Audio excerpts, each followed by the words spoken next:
रामकृष्ण हरी।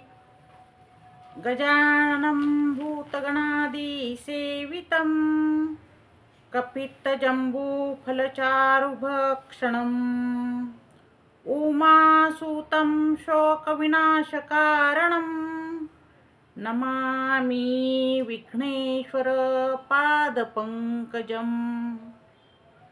ज्ञानदेवे रचिला पाया, तुकाराहिला उभा केला। एकनाथी झाड वाढविले, मुक्ताबाई फळे भरले। नाथांचे चरित्र गाते, भक्ती रस सांडतो।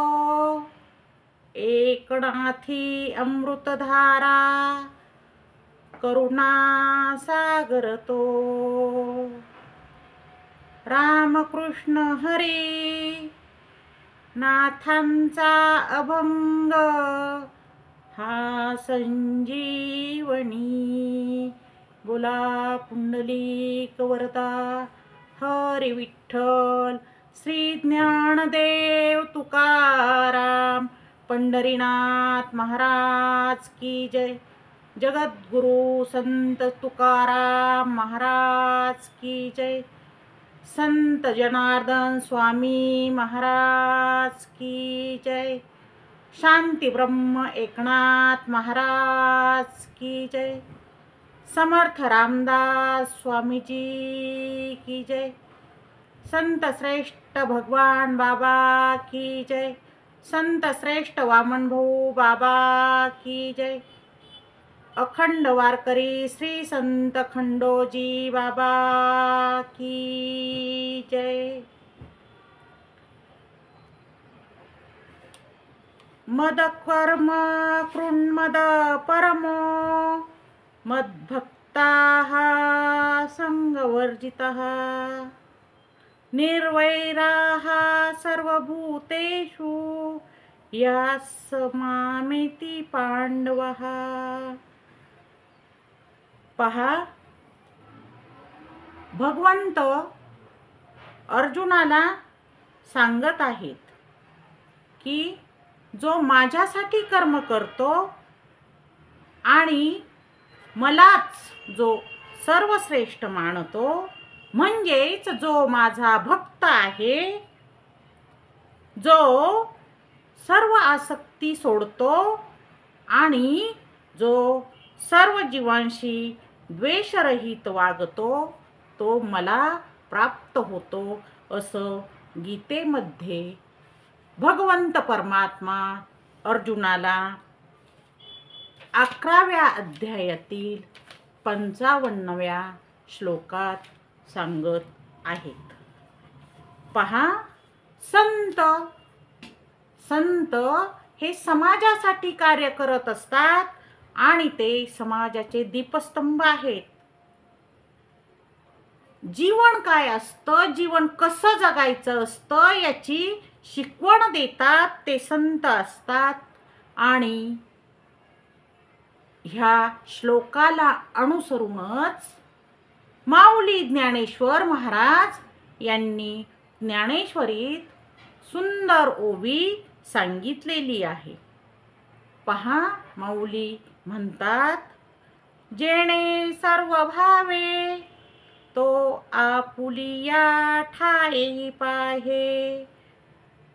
म्हणजेच पहा की जो सर्वत्र जिकडे तिकडे भगवंताचं अस्तित्व पाहत असतो, तो खऱ्या अर्थाने भगवंताला, परमात्म्याला हृदयात स्थान देत असतो, हृदयात अनुभवत असतो। म्हणजे हा चराचरात असणारा जो भगवंत आहे तो आपुल्या ठाई आहे। भगवंत काही वेगळे नाहीत, हे संत पाहत असतात आणि ते भक्तिबाह्य पूजा करत नाहीत, तर अंतःकरणाने मनपूर्वक भगवंताची सेवा करत असतात आणि भगवंताचं दर्शन घेत असतात। पहा, ज्यावेळी भगवंताने अर्जुनाला विश्वस्वरूप दर्शन दिलं, आपलं रूप दाखवलं, त्यावेळी अर्जुनाला सगळीकडे जणू भगवंतच आहे असं दिसत होतं. ठाई ठाई आणि चराचरात भगवंत आहेत याचे ज्ञान अर्जुनाला त्यावेळी झालेलं आहे. आणि तसंच पहा, माऊली म्हणतात, मग भगवंत दूर नाही, भगवंत इकडे तिकडे कुठेही नाही, तर भगवंत हे आपल्या हृदयात असतात. प्रत्येकाच्या हृदयात भगवंत आहेत. फक्त आपण अंतःकरणाने मनपूर्वक भगवंताला साद घातली पाहिजे आणि भगवंताची करुणा भाकली पाहिजे, तरच भगवंत आपल्याला दर्शन देत असतात आणि भगवंत हे आपल्याला सर्व ठिकाणी दिसत असतात. पहा, आपल्या अंगी जे सर्व भाव आहेत त्या सर्व भावांनी भगवंताला पाहायचं आहे आणि हेच संत करत आहेत. संतांचं कार्य पहा. संत फक्त भगवंताची पूजा करतात का? तर तसं नाही. संत काय करत आहेत? संत हे समाजाची सेवा करत आहेत, परोपकार करत आहेत, दीनदुबळ्यांना मदत करत आहेत, अडलेल्या नडलेल्यांना ते सेवा करत आहेत. आणि हे करण्यातच संतांना परमेश्वर दिसत आहे, परमेश्वर ठाई ठाई आहे असंच संतांना वाटत आहे. आता पहा, संत शांतीब्रह्म एकनाथ महाराज यांच्या बालपणाविषयी थोडंसं विवेचन करूया. शांतीब्रह्म संत एकनाथ महाराज पैठण गावचे मूळ रहिवासी. पहा, ते लहान असतानाच आई वडील निवर्तले आहेत आणि मग त्यांचा सांभाळ त्यांची आजी आणि आजोबा यांनी केलेला आहे. संत एकनाथ अतिशय हुशार.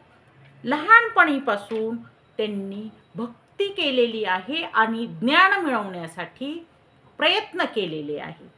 आणि लहान वयातच, अगदी लहान वयात संत एकनाथांना गुरु लाभले आहेत. होय, संत जनार्दन स्वामी हे संत एकनाथांचे गुरु आहेत. आपल्या गुरुविषयी मनामध्ये गुरुभक्ती आहे आणि आदर आहे. पहा, गुरुवर भक्ती आहे आणि त्या भक्तीने ते सर्व शिकत आहेत. आणि गुरु जनार्दन स्वामी सुद्धा भगवद्गीता आणि कर्मयोगावरील सर्व ज्ञान संत एकनाथ महाराजांना देत आहेत. अगदी लहानपणीची गोष्ट आहे. यातूनच एकनाथ महाराज यांचं जीवन कसं होतं आणि ते किती जिद्दी होते हे कळेल. पहा, अगदी लहान वय आहे आणि जनार्दन पंत स्वामींनी हिशेबाचे काम हे नाथांवर सोपवलेले आहे. पहा, हिशेबाचे काम सोपवलेले आहे आणि आज नाथ महाराजांना जनार्दन पंत सांगत आहेत की उद्या आपण हिशेबाची वही आहे ती तपासून पाहूया. मग काय, छोटेसे नाथ महाराज ते काय करतात? वही पुन्हा एकदा स्वतःच तपासतात. आणि काय होते पहा, एका पैची चूक होते. एक पै, होय, एका पैची चूक होते असं त्यांना त्या वहीमध्ये सापडतं. म्हणजेच एका पैची चूक झालेली आहे ते नाथ महाराजांना सापडतं. मग काय, रात्री जेवण केल्यानंतर बाकीचे सर्व शिष्य झोपी जातात आणि नाथ महाराज ती वही घेऊन बसतात. 2-3 तास ते त्या वहीचं अवलोकन करत आहेत, पुन्हा पुन्हा हिशेबाची पडताळणी करत आहेत आणि त्यांना ती छोटीशी चूक झालेली होती ती सापडलेली आहे. एका पैची चूक झाली होती आणि ती नाथ महाराजांना सापडली आहे. एवढा आनंद झाला नाथ महाराजांना. रात्रीची वेळ आहे, 2-2:30 वाजलेले आहेत आणि छोट्याशा नाथ महाराजांना आनंद झाला. त्यांनी आनंदाने टाळ्या वाजवल्या आणि म्हणतात, सापडली सापडली. पहा, त्या आवाजाने पंतांना, जनार्दन स्वामींना जाग येते आणि ते म्हणतात, अरे नाथा, काय सापडली रे? पंत, स्वामीजी, मला चूक सापडली. माझ्या हिशेबात एका पैची चूक झाली होती आणि ती मला सापडली.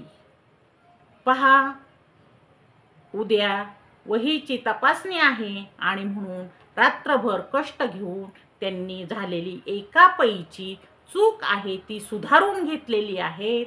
हे आहेत शांतीब्रह्म संत एकनाथ महाराज. जनार्दन पंत यांना आपल्या शिष्याचा खूप अभिमान वाटतो आणि ते पंत नाथांना शाबासकी देत आहेत. पहा, गुरु आणि शिष्य यांच्यामधील संवाद आहेत आणि आपले गुरु आपल्याला ज्ञान देतात. ही गोष्ट लक्षात नाथांच्या येत आहे. तेव्हा नाथ जनार्दन पंतांना विचारतात, गुरुजी, भगवंत कोठे आहे? मला सांगा गुरुजी, भगवंत कोठे आहे?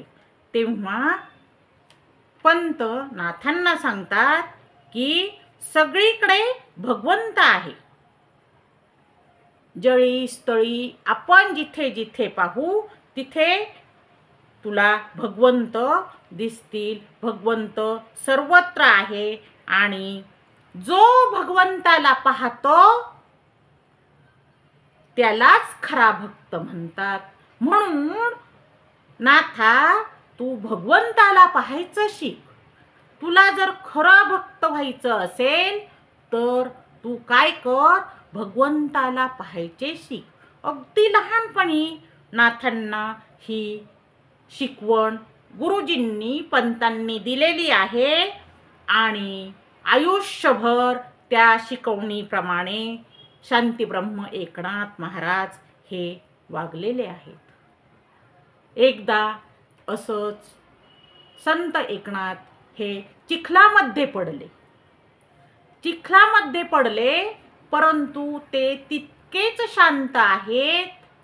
कसलाही गडबड गोंधळ नाही. कारण काय, तर गुरुजींनी सांगितलेलं आहे की कुठेही असू देत, भगवंताला पाहायचं तरच आपण भगवंताचे भक्त होतो. हीच शिकवण आहे. चिखलात पडून सुद्धा एकनाथ महाराज शांत आहेत. हे त्यांचं नम्रतेचं उदाहरण आहे आणि हे उदाहरण असं आहे की त्यांना भगवंताचं भक्त व्हायचं आहे. पहा, तद्विधी प्रणिपातेन परिप्रश्नेन सेवया. म्हणजेच ज्ञान जर प्राप्त करायचे असेल तर नम्रता हवी आणि सेवा हवी. प्रश्न विचारण्याची वृत्ती असावी. हे सर्व गुण नाथ महाराज स्वतःच्या अंगी अवलंबत आहेत. एकदा नाथांना पंतांनी पाण्याच्या घागरी वाहायचे सांगितले, तरी सुद्धा काहीही अहंकार न बाळगता नाथांनी घागरीने पाणी वाहिलेले आहे. म्हणजेच नम्रता ही त्यांच्या अंगात भिनलेली आहे. आता पहा, जो क्षमा करतो तो भक्त असतो असं गुरुजींनी सांगितले असल्यामुळं नाथ महाराज यांच्या मनावर ती शिकवण बिंबलेली आहे आणि क्षमा करणे हेच भक्ताचं कार्य आहे. असं ते मानत आहेत.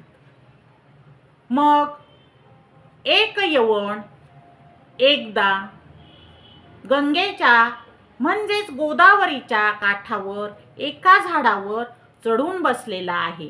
कारण काय तर तेथून नाथ महाराज हे गंगेवर गोदावरीवर स्नान करण्यासाठी जात असतात हे त्या यवनाला माहीत आहे आणि म्हणून काहीतरी खोडी काढायची या उद्देशाने तो तेथे बसलेला आहे.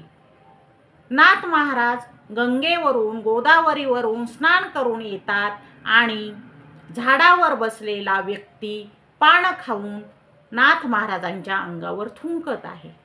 परंतु काहीही न म्हणता नाथ महाराज हे पुन्हा गोदावरी वर स्नानासाठी जात आहेत आणि स्नान करून येत आहेत. पुन्हा ती व्यक्ती तेच करतो, पान खाऊन पुन्हा थुंकतो. पुन्हा नाथ महाराज गोदावरीवर जातात, स्नान करतात. पहा, 108 वेळा ती झाडावर बसलेली व्यक्ती पान खाऊन थुंकत आहे आणि 108 वेळा नाथ महाराज स्नान करून पुन्हा परत येत आहेत. परंतु त्या माणसाला, त्या व्यक्तीला एकही शब्द अपशब्द बोलत नाहीत. ही क्षमाशीलता नाथांच्या अंगी आहे. शेवटी पान खाऊन थुंकणारी व्यक्ती खाली उतरते आणि संत एकनाथांचे चरण धरते आणि सांगते की मला क्षमा करा, मी चुकलो. तेव्हा उदार अंतःकरणाने नाथ महाराज त्या व्यक्तीला म्हणत आहेत, अरे बाबा, तुझे काही चुकले नाही.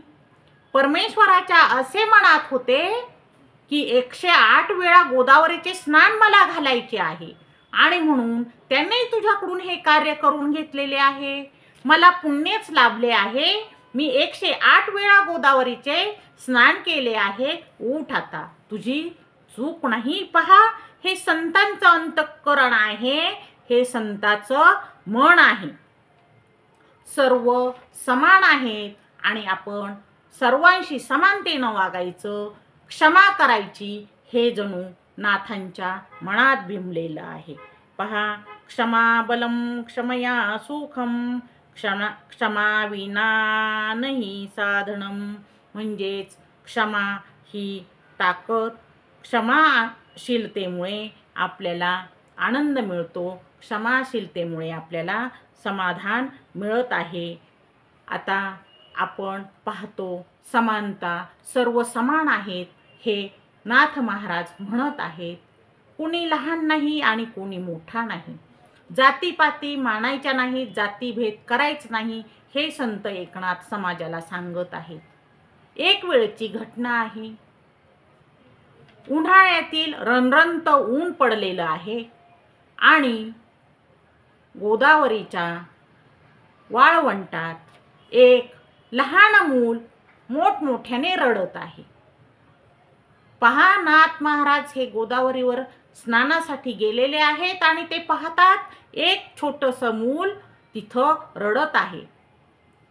ते तहानेनं व्याकुळ झालेलं आहे. मग नाथ महाराज मुलाला उचलतात, त्याच्या तोंडावरून मायेनं हात फिरवतात आणि त्याला पाणी पाजतात. नंतर ते त्याला नदीच्या तीरावरून गावात आणतात आणि चौकशी करतात, हे मूल कुणाचं आहे. तेव्हा काही लोक पळत येतात आणि म्हणतात, महाराज, ते मूल आमचं आहे. आणि त्याच वेळी उच्चवर्णीय लोक सांगतात, त्या मुलाला, साधारण समाजातील मुलाला तुम्ही उचलून घेतलं आहे आणि ते पाप तुम्ही केलं आहे. तेव्हा नाथ महाराज सांगतात, आपण सर्व देवाची लेकरं आहोत आणि मग या मुलाला मी उचलून घेतलं, मग ते पाप कसलं? पाप वगैरे काही नाही, हे संत एकनाथ महाराज समाजाला सांगत आहेत. पहा, लहानपणी एक वाघाचं पिल्लू विहिरीत पडलेलं आहे. वाघाचं पिल्लू विहिरीत पडतं तेव्हा काही लोक म्हणतात, पडू देते, विहिरीत पडलंय ना, नाहीतरी त्याने आपल्याला नंतर मोठं झाल्यावर त्रासच दिला असता. पण धैर्य करून धाडस करून नाथ महाराज विहिरीत उतरतात आणि त्या छोट्याशा वाघाच्या पिल्लाला वर काढत आहेत. त्यावेळी आजूबाजूला जमलेले लोक नाथ महाराजांना सांगतात की मोठा झाल्यानंतर हा वाघ आहे तो आपल्याला खाणारच आहे ना, मग त्याला कशाला काढलं? तेव्हा नाथ महाराज उत्तर देतात, तसं नाही रे बाबांनो, जर आपण या पिल्लाला प्रेम दिलं तर ते सुद्धा आपल्यावर प्रेम करेल. म्हणजे पहा, आपण ज्याच्याबरोबर जसं वागू तसंच तो आपल्याबरोबर वागेल. हे नाथ महाराज सर्वांना प्रबोधन करत आहेत, सांगत आहेत. आता ऐक्याची भावना संत एकनाथ महाराजांनी जोपासलेली आहे आणि ती कशी जोपासलेली आहे? त्यांनी सर्व समाजाला, हिंदू, मुस्लिम आणि सर्व धर्मीयांना एकत्र आणण्यासाठी प्रयत्न केलेले आहेत. ते कसे केले आहेत पहा. अभंग आहे एक, हरिपाठ वाचिता हरी रूप दाविता. म्हणजेच सर्वत्र एकच धर्म आहे. माणूस आणि माणुसकी हाच धर्म आहे. हिंदू, मुस्लिम, शीख, ईसाई असं धर्माचं विभाजन करायचं नाही, कारण धर्म एकच आहे.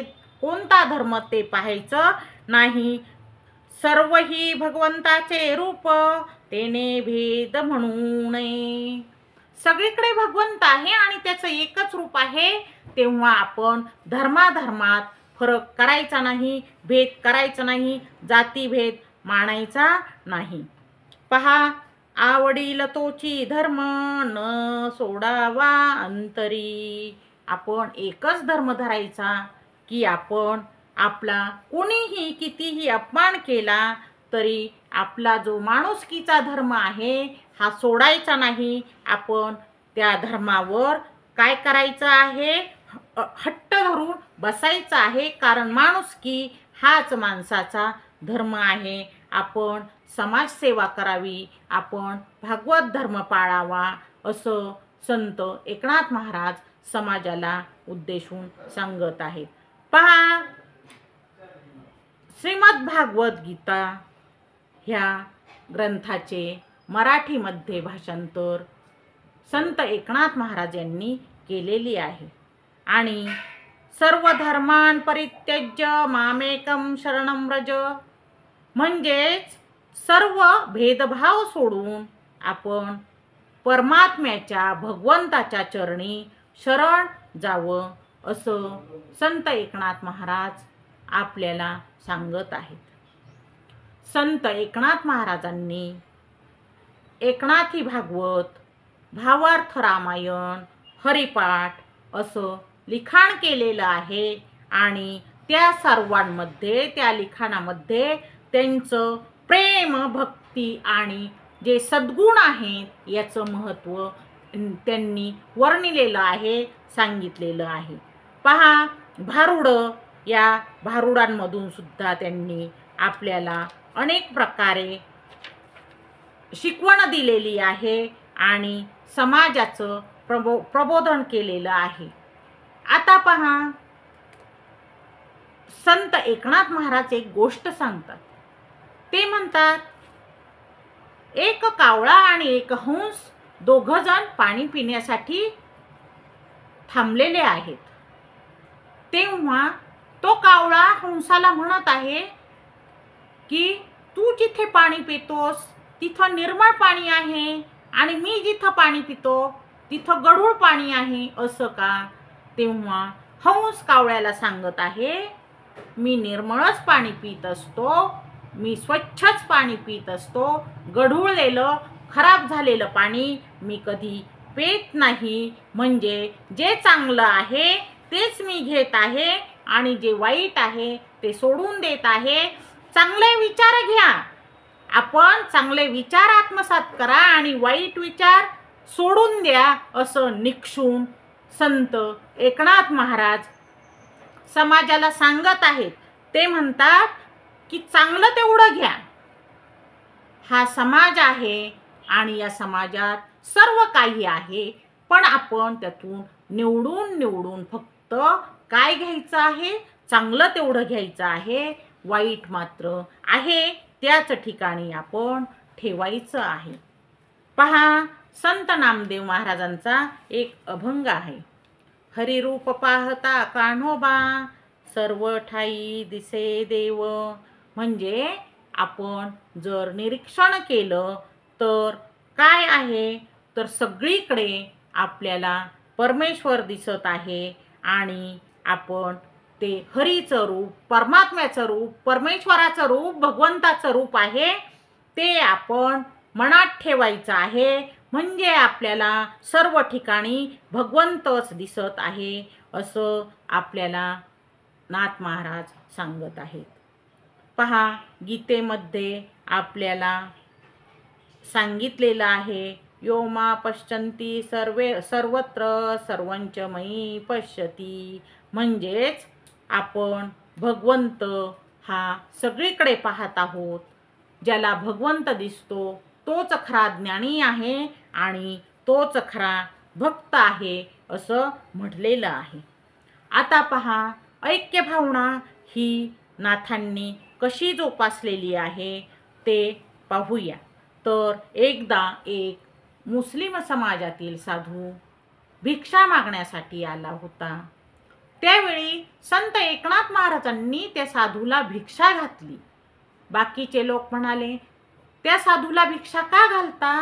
तेव्हा नाथांनी उत्तर दिले, अहो, हे अन्नदान आहे आणि हे जे कोणी मागेल त्याला करायचे असते. म्हणून तो कोणत्या समाजाचा आहे हे मला पाहायचे नाही, कारण त्याच्यामध्येच मला देव दिसत आहे.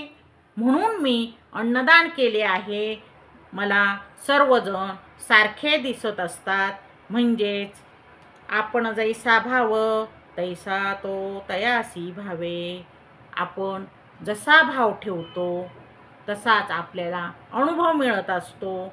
कितीही संकट आली तरी आपण सहनशीलता सोडायची नाही, प्रेमभावना सोडायची नाही असं तुकाराम महाराज सुद्धा आपल्याला सांगत आहेत. तुकाराम महाराज म्हणतात, आपुला धर्म सोडू नका, तोच विठोबा संजीवनुको. म्हणजेच आपण चांगलं वागा आणि भुकेलेल्यांना दान द्या हे आपल्याला सर्वच संत सांगत आहेत. आणि आपण समत्व योग उच्चते, म्हणजेच सुख दुःखात आपण समत्व ढळू द्यायचं नाही, हाच खरा योग आहे. सर्वांना सुख दुःखात आपण मदत करायची आहे असं आपल्याला गीतेमध्ये भगवंतांनी सुद्धा सांगितलेलं आहे. पहा, आता एक वेळची गोष्ट आहे. एका शिष्याने संत एकनाथांच्या जवळ एक सोन्याची वाटी आणून ठेवली. त्याला आपल्या गुरुजींची जणू परीक्षाच घ्यायची होती असे म्हणूया. मग तो काही शिष्य 2 दिवस झाले ती वाटी उचलेना. शेवटी संत एकनाथांनी ती सोन्याची वाटी उचलली आणि गोदावरीत विसर्जित केली. तदनंतर तो शिष्य संत एकनाथांना म्हणतो की असे का केले गुरुजी तुम्ही? तेव्हा संत एकनाथ आपल्या शिष्याला सांगतात, संन्याशाला सोन्याची काहीही गरज नाही. आपण फक्त देवाची भक्ती करायची आणि देवावर भाव ठेवायचा आहे. पहा, नाथांनी सगळ्या मंदिरांमध्ये सर्व समाजाच्या लोकांना एकत्र प्रवेश दिलेला आहे. एकनाथ महाराज छोट्या मुलांमध्ये सुद्धा भगवंत पाहत.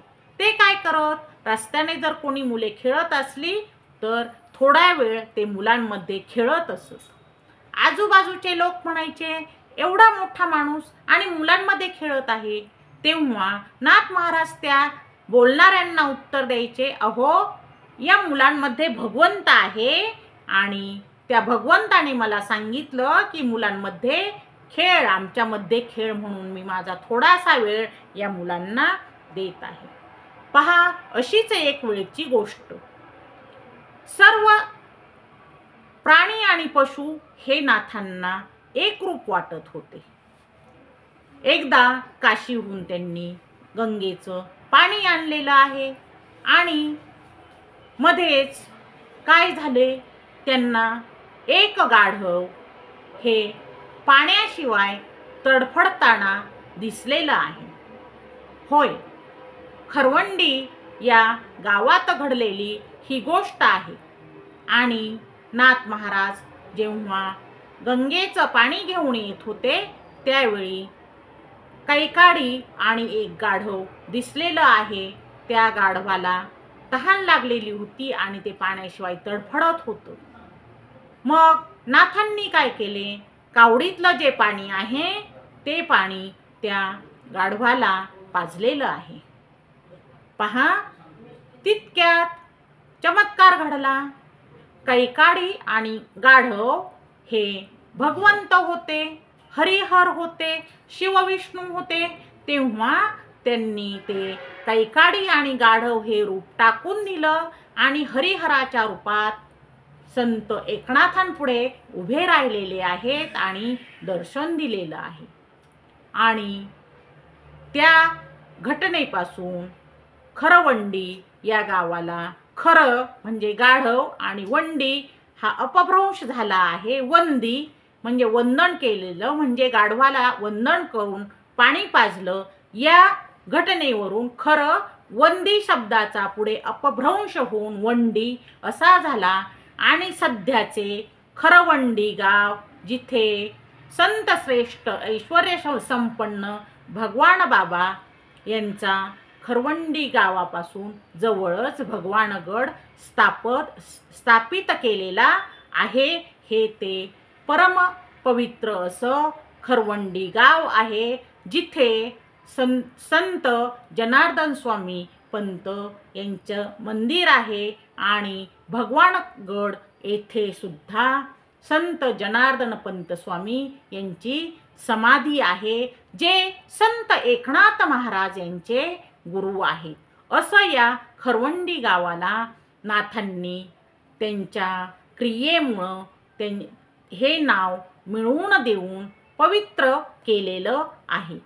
असे हे नाथ महाराज, त्यांना गाढव आणि मनुष्य, देव हे सर्व सारखेच दिसत आहेत. अशीच एक वेळची घटना आहे.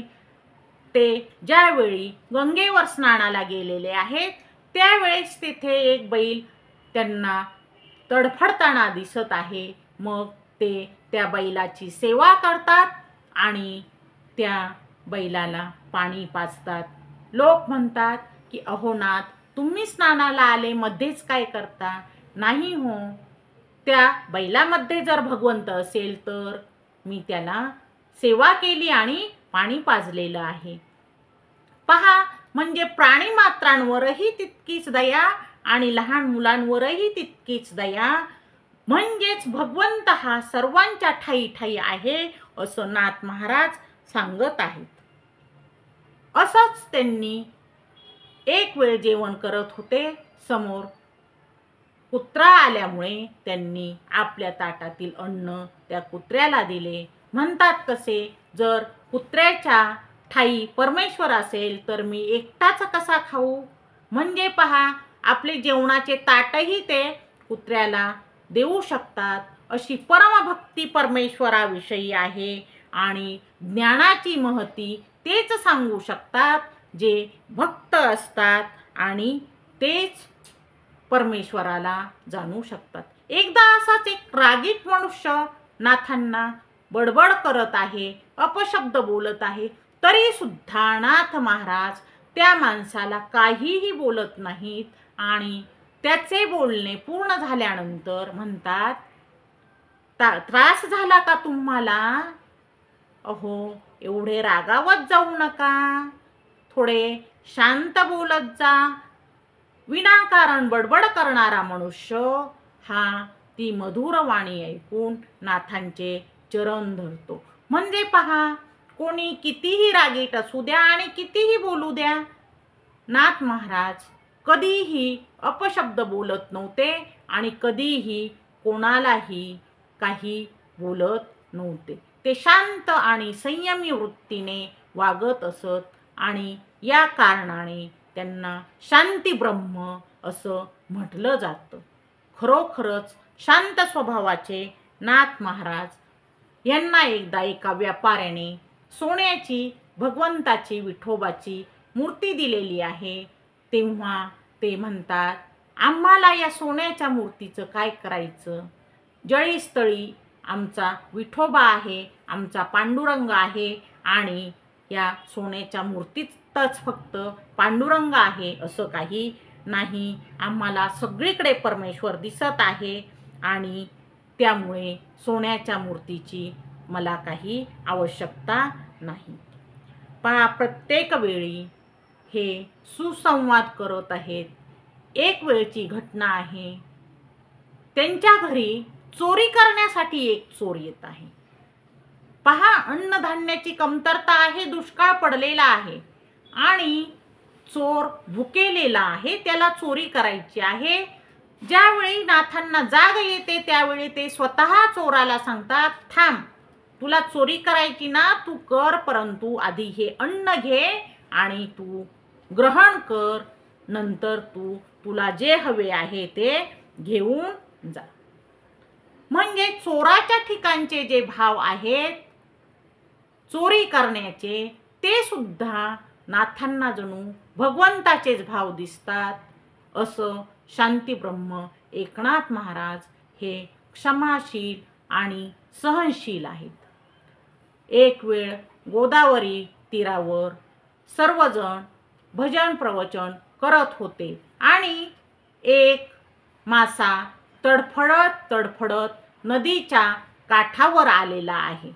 पाण्यातून बाजूला झालेला आहे आणि जणू त्याच्यात अगदी 4-2 श्वासच एवढं जीवन राहिलेलं आहे. तो जवळजवळ मृत झालेला आहे.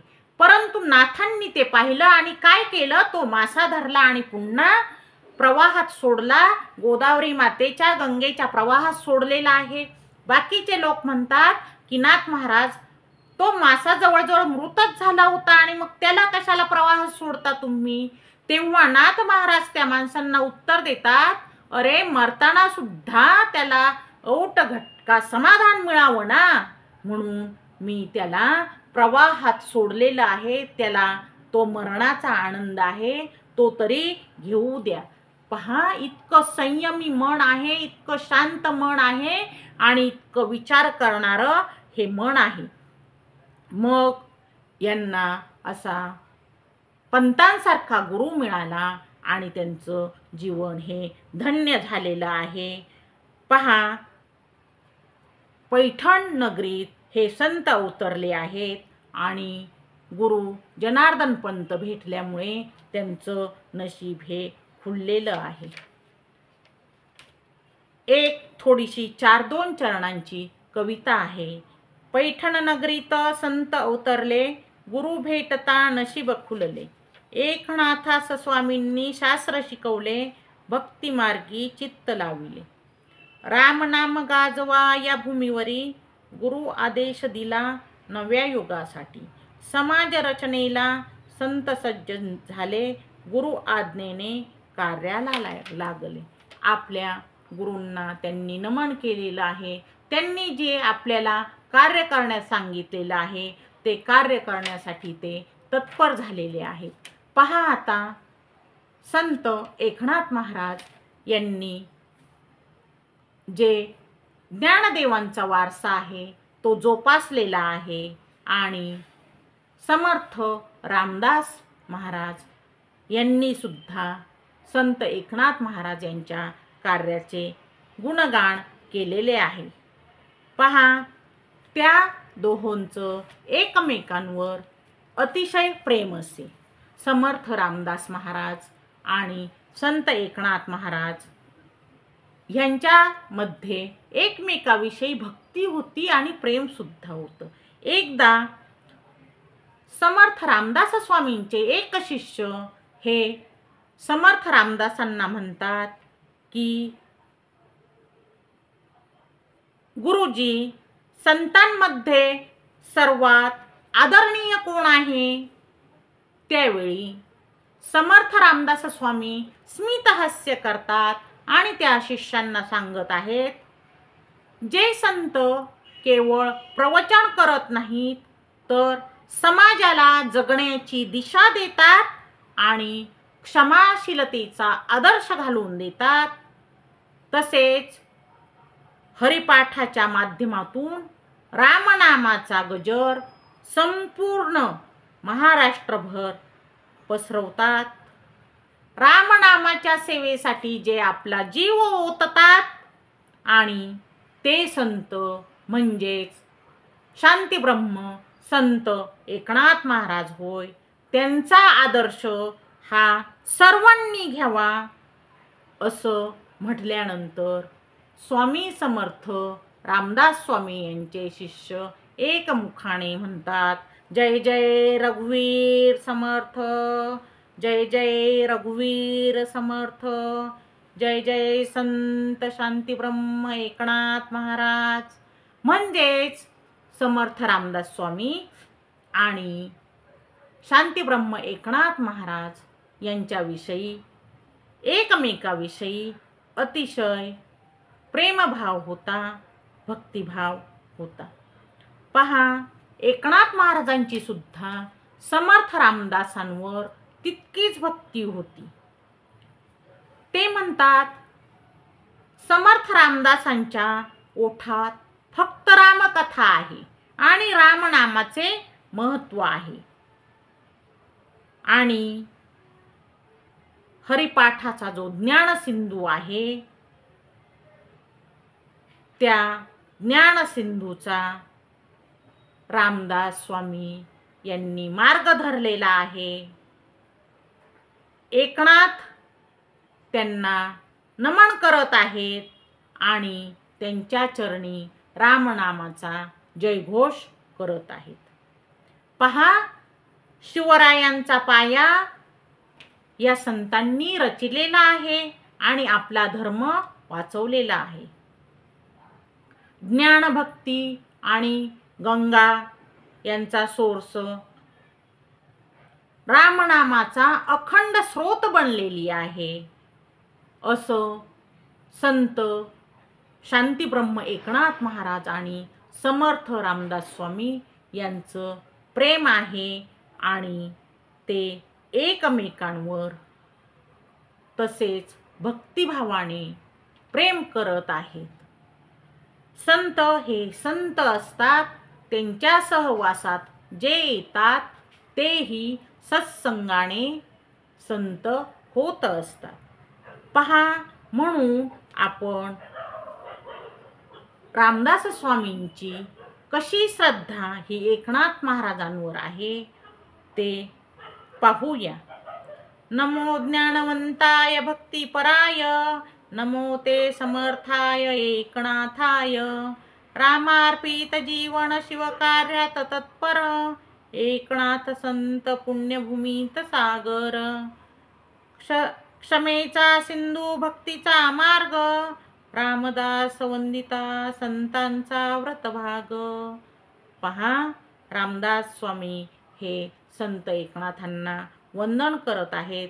त्यांना ते क्षमेचा सिंधू म्हणत आहेत, सागर म्हणत आहेत आणि त्यांच्या चरणी मस्तक ठेवत आहेत. त्यांना ते नमन करत आहेत.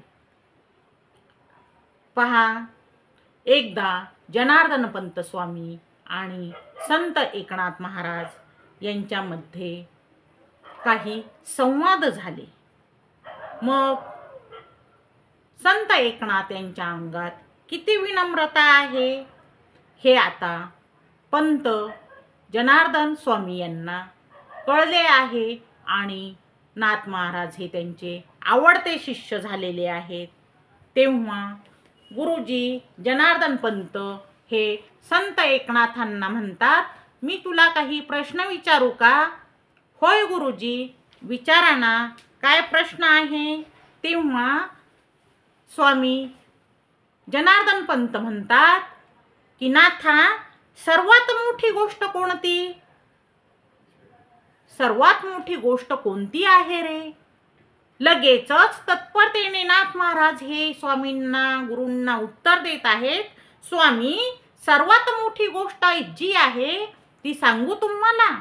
होय नाथा, तोच माझा प्रश्न आहे, सांग ना. तर क्षमा. होय, क्षमा ही सर्वात मोठी गोष्ट आहे असं मला वाटतं. पहा, या उत्तरावर जनार्दन पंत स्वामी हे नाथांवर खुश होत आहेत.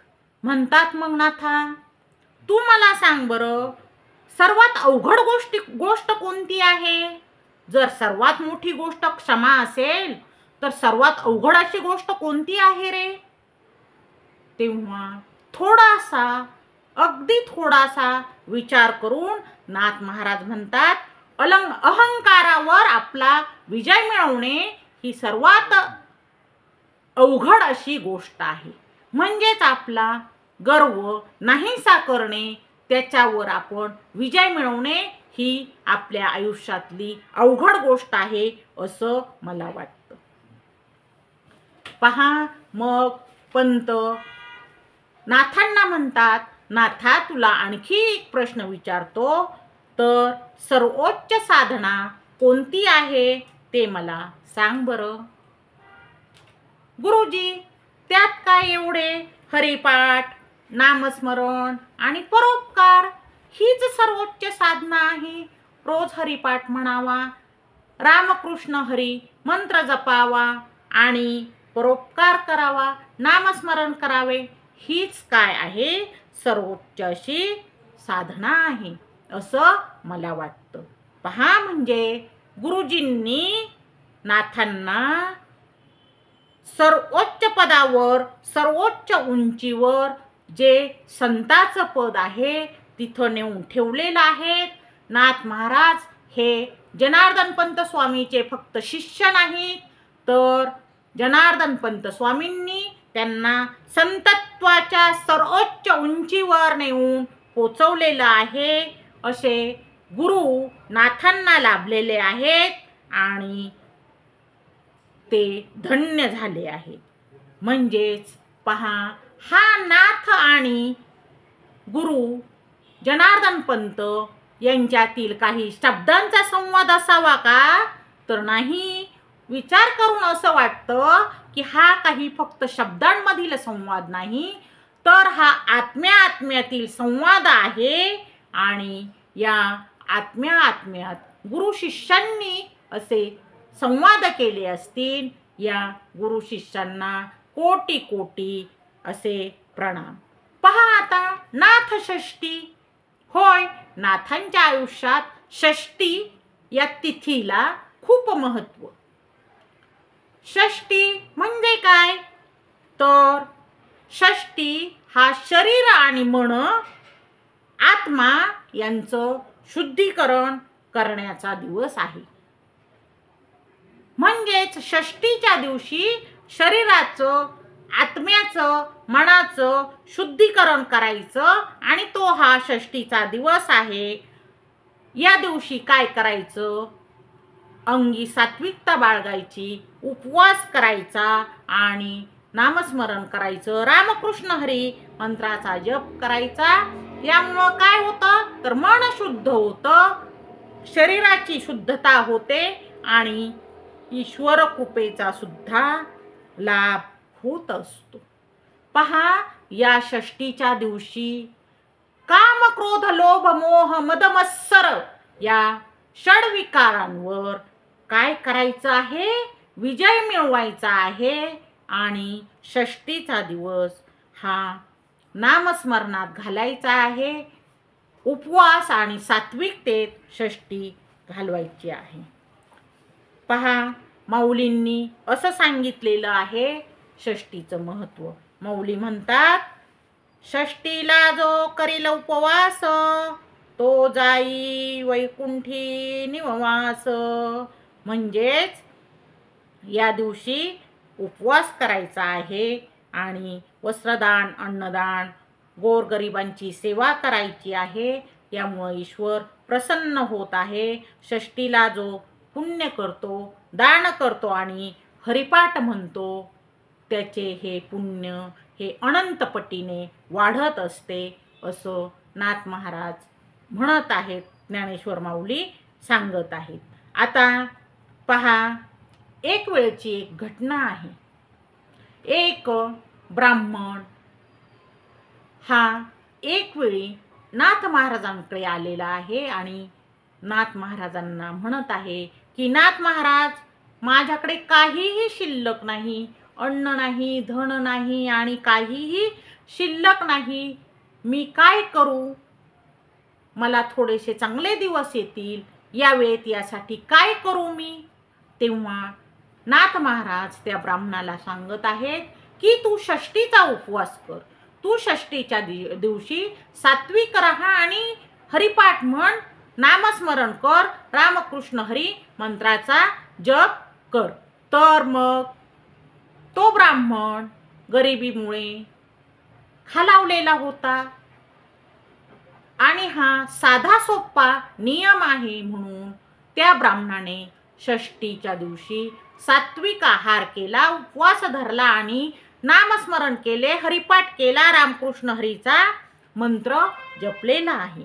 पहा, थोडेच दिवसात त्याला अशी अनुभूती आली की त्याच्यात सकारात्मक भाव आले आणि त्याची जी परिस्थिती खालावलेली होती ती चांगली झालेली आहे, त्याला याचा अनुभव आलेला आहे. म्हणजे पहा की षष्टीच्या उपवासामुळे षडविकारावर विजय मिळवता येतो, आत्मशुद्धी होते आणि ईश्वराची कृपासुद्धा होते, भक्तिदृष्टी ही वाढत असते असं आपल्याला नाथ महाराज सांगत आहेत. आता पहा, ज्यावेळी नाथ महाराज हे सर्वांची सेवा करत आहेत त्यावेळी त्यांना अनेक वेळा त्रास होत आहे. त्यांचे शिष्य हे नाथ महाराज यांना म्हणत आहेत की महाराज, तुम्ही जर गेलात तर तुमचे स्मरण आम्ही कसे करायचे ते आम्हाला सांगा. तेव्हा नाथ महाराज शिष्यांना सांगतात, माझे स्मरण करू नका, मला स्मरू नका. म्हणजे असे का बोलता तुम्ही? अरे, मला स्मरू नका म्हणजे माझी आठवण काढू नका, तर फक्त माझ्या विचारांची आठवण ठेवा, माझ्या विचारांची पूजा करा, मी तुम्हाला जे ज्ञान दिलेलं आहे त्याची पूजा करा, असं संत एकनाथ महाराज आपल्या शिष्यांना सांगत आहेत. आणि ज्यावेळी आता त्यांना समाधी घ्यायची आहे त्यावेळी ते म्हणत आहेत, प्रपंचाला रामराम करत आहेत आणि समाधी घेण्याच्या वेळी संत शांतीब्रह्म एकनाथ महाराज म्हणतात, आम्ही चाललो हरिविन आणि न देखणे डोळा. पहा, माऊली 18व्या अध्यायात म्हणत आहेत की भगवंताशिवाय काही पाहायचं नाही आणि ही खरी भक्ती आहे. तेच संत शांतीब्रह्म एकनाथ महाराज समाधीच्या वेळी म्हणत आहेत, प्रपंचाला रामराम करत आहेत. पहा, असे हे ज्ञानेश्वर, तुकाराम आणि एकनाथ समर्थनाम हे संत मराठी जनतेसाठी हे भक्ती मार्गाचे दीपस्तंभ आहेत. एकनाथांनी भगवंताची चेतना अंतरी जागवलेली आहे आणि रामकृष्ण हरी असे म्हणून नाथांनी सर्व समाजाला हे ज्ञान दिलेले आहे. असे हे नाथ महाराज एकदम विनम्र आहेत. षष्टीचे महत्त्व सर्वांना सांगत आहेत आणि त्या षष्टीच्या दिवशीच त्यांनी समाधी घेतलेली आहे. ह्या नाथ महाराजांना आपण वंदन करूया, नमन श्री गुरूंना करूया आणि त्यांच्यावर आधारित एक छोटीशी त्यांच्या चरित्रावर आधारित काही चरणांची कविता आपण घेऊया. वंदू एकनाथ चरणी साजरा करू हा महोत्सव, ज्ञानभक्तीच्या गंगोत्रीचा पूजूया सागर लावण्य. हरिपाठाचा उपदेश केला, भक्तांसाठी अमृत गेला. नामस्मरणी रमला जीव, पांडुरंग तो अंतरी आला. सद्गुरूंच्या सेवेसाठी आयुष्य अर्पिले संत मोती. ज्ञानेश्वरीचा गूढ अर्थ उलगडला संत श्रेष्ठ. प्रभू रामदासांचे सच्चे भक्त, एकनाथ संत महान. पैठण नगरीत जन्म घेतला, पुण्यभूमीचा तो दीप प्राण. गुरु जनार्दन वरद करी, शिकविले जे वेदशास्त्री. ज्ञानभक्तीचा केला संग, मिळविले हृदयी रामकृष्ण. शिवरायांशी संवाद साधिला, हिंदवी स्वराज्यास पोशिला.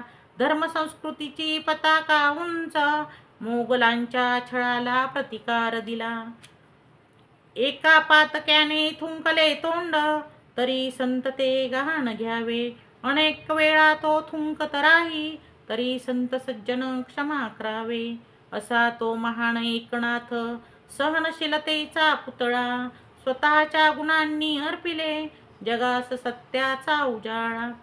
गरिबांना जेवण घालावे, उपाशी पोटी कोणी न राहावे. पाण्यासाठी गंगा आणावी, तहानलेल्या करिता वहावी. कांदा मुळा भाजी अवघी, विठाबाई माझी. नामस्मरणी लीन होऊन, ते होते सुख साधी. जाणता अजाणता पापे केली काय, म्हणून संतांनी सोडविले कर्मबंधनाच्या वाटा. पैठण नगरीतील हा संत, ज्ञानदेवांचा वारसदार. नामघोषा आणि अभंग रूपी, जिंकले त्यांनी संसार. हरिपाठाचा दिला उपदेश, श्रीहरीचे गोड गुणगान. सर्वसामान्य जनासाठी संतत्वाचा लावला ज्ञान. आजही भारता तुझ्या ताठ, मस्तकी गुढी उभी. संतांची ही पुण्यगाथा, आमुच्या हृदयी सदैव राहो. संत एकनाथ महाराज की जय. पुंडलिक वरदा हरी विठ्ठल. श्री ज्ञानदेव तुकाराम पंढरीनाथ महाराज की जय. जगद्गुरु तुकाराम महाराज की जय. संत जनार्दन स्वामी की जय. समर्थ रामदास स्वामी की जय. शांती ब्रह्म एकनाथ महाराज की जय.